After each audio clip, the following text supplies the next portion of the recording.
अगर आप बेहोशी का त्याग करें, बेहोशी बहुसंख्यक लोगों को है सर, नहीं तो इतना आसान है सिगरेट पीना। पैकेट पे लिखा हुआ है cigarette smoking is dangerous to health, पहली लाइन। दूसरी स्टैच्यूअरी वार्निंग में लिखा हुआ है tobacco can may cause cancer. तीसरी बात, लंग्स की फोटो बना दी है। तीन चीज, तीन।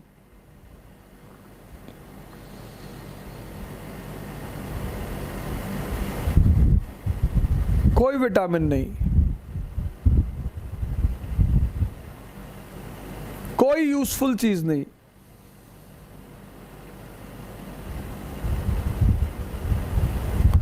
ये बेहोशी नहीं है। बेहोशी का मतलब ये नहीं सिर्फ आंख बंद करके बेहोशी, आंख खुली होकर भी बेहोशी होती है।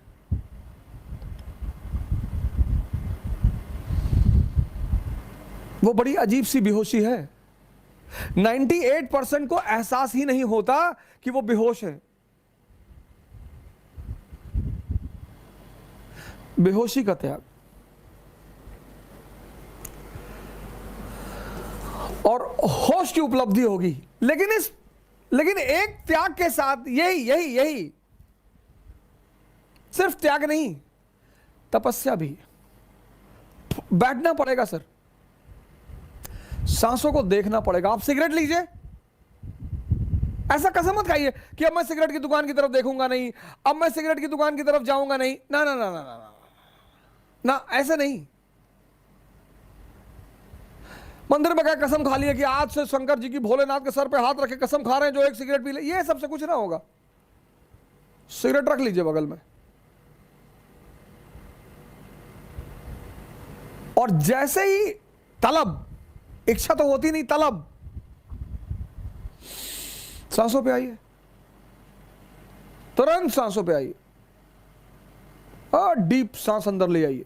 यह आपके विल पावर की तपस्या, मतलब विल पावर की जांच।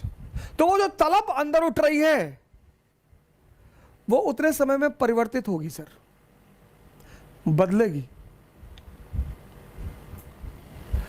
तो त्याग जो है, त्याग सैक्रिफाइस और तपस्या। त्याग, मुझे ना लोगों की बातें सुनने में बड़ा मजा आता है।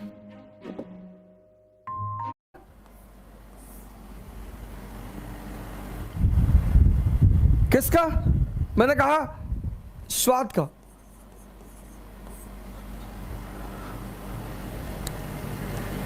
लेकिन इस त्याग और तपस्या के बीच में एक छिपी हुई चीज है, साधना। उसी को हम ध्यान कहते हैं। ये हिडन है, हिडन। ये किसी को दिखाई नहीं पड़ेगी, और ये कन्वर्ट होकर आपको सेहत दे देगी। आपकी अंदरूनी ताकत बढ़ गई।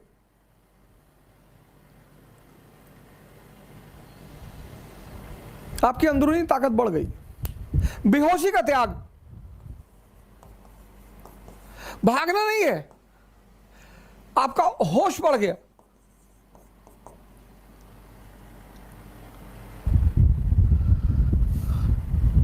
जब भी तुम त्याग करोगे और साधना करोगे तो बदले में कोई बड़ी चीज मिलेगी। यह नियम है, और इस नियम का कोई अपवाद नहीं है। इसी नियम को पालन किया प्रभु राम ने।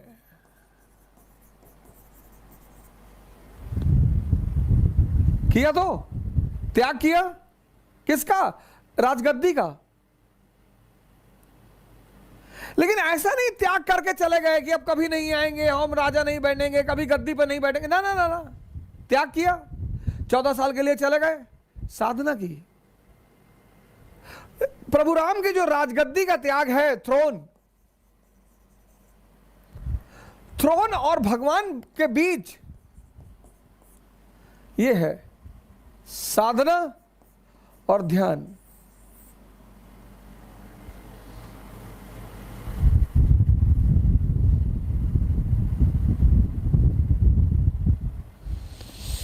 तुम एक एक करके एक डायरी बनाओ, डायरी, और जितनी चीजें तुम्हारी इंद्रियों से जुड़ी हुई हैं, जो तुम्हें लगता है कि तुम्हारे विकास में बाधक हैं, उनको छोड़ो।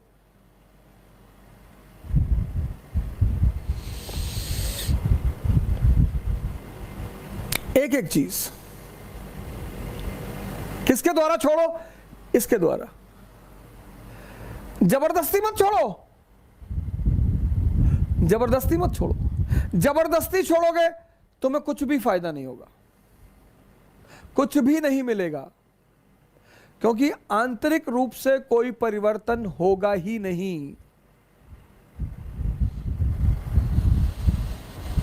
जबरदस्ती मत छोड़ो।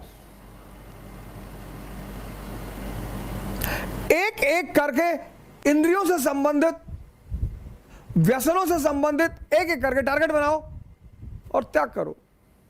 पर साधना भी करो कि वो चीजें तुम्हारे सामने रहें। भागना नहीं है कि हम नॉनवेज के रेस्टोरेंट में नहीं जाएंगे, बिल्कुल जाएंगे। हम शराब की दुकान के सामने से नहीं गुजरेंगे, एकदम गुजरेंगे। हम तो बियर बार में भी जाके बैठेंगे।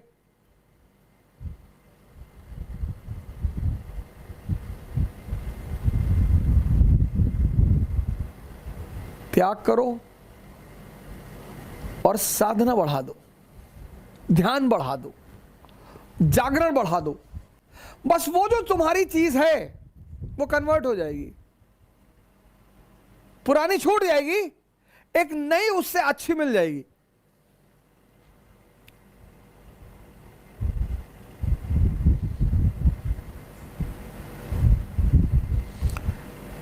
पुरानी छूट जाएगी और एक नई उससे अच्छी मिल जाएगी। और ऐसे धीरे धीरे धीरे धीरे धीरे इतनी आंतरिक ताकत विकसित होती चली जाएगी कि तुम्हें बाहर किसी मोटिवेशन की जरूरत नहीं पड़ेगी। त्याग बिना साधना के निरर्थक है, वो जबरदस्ती है। वो अंदर कुछ भी परिवर्तित नहीं करेगा। वो बाहर से ये शो करेगा कि बहुत अच्छा आदमी है, बहुत धार्मिक आदमी है, बहुत संस्कारी आदमी है, लेकिन अंदर कुछ परिवर्तन होगा ही नहीं। और बिना अंदर परिवर्तन हुए बाहर कभी कोई अचीवमेंट नहीं होगी। शायद मैं मैच हार जाऊंगा।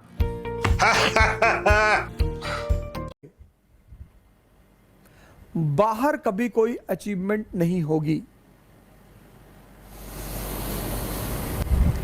इसीलिए जो व्यक्ति इसका पालन करता है उसके लिए भारतीय संस्कृति में एक बड़ा विशेष शब्द है,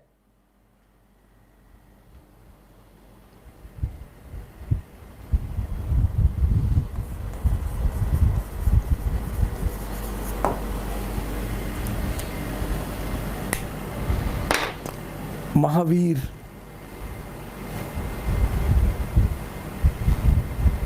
यह हर आदमी के बस की बात नहीं है सर। जैनों के स्वामी तो वही है महावीर जी, हनुमान जी को भी, हनुमान जी को भी महावीर कहा गया। निरंतर राम का स्मरण करना, निरंतर त्याग इंद्रियों से संबंधित वस्तुओं का, त्याग के साथ तपस्या, ध्यान, प्रत्येक चीज पर। कितना टाइम लगेगा एक अच्छी स्थिति में आने के लिए?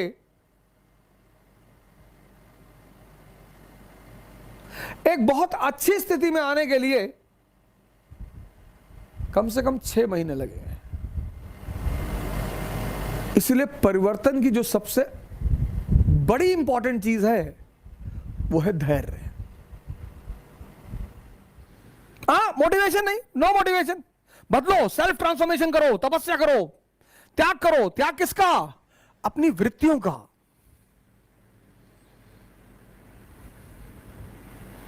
त्याग पैसे का नहीं कि अपने घर का पैसा लेकर किसी को दे आए कि भैया मैंने त्याग कर दिया, वो त्याग नहीं है, वो पागलपन है। अपना मकान किसी को दे दिए, अपनी कार किसी को दे दिए कि भैया हमने त्याग कर दिया, वो भिखमंगापन, वो पागलपन है। त्याग करो अपनी निगेटिविटी का, लेकिन त्याग के साथ तपस्या जरूर करो, साधना।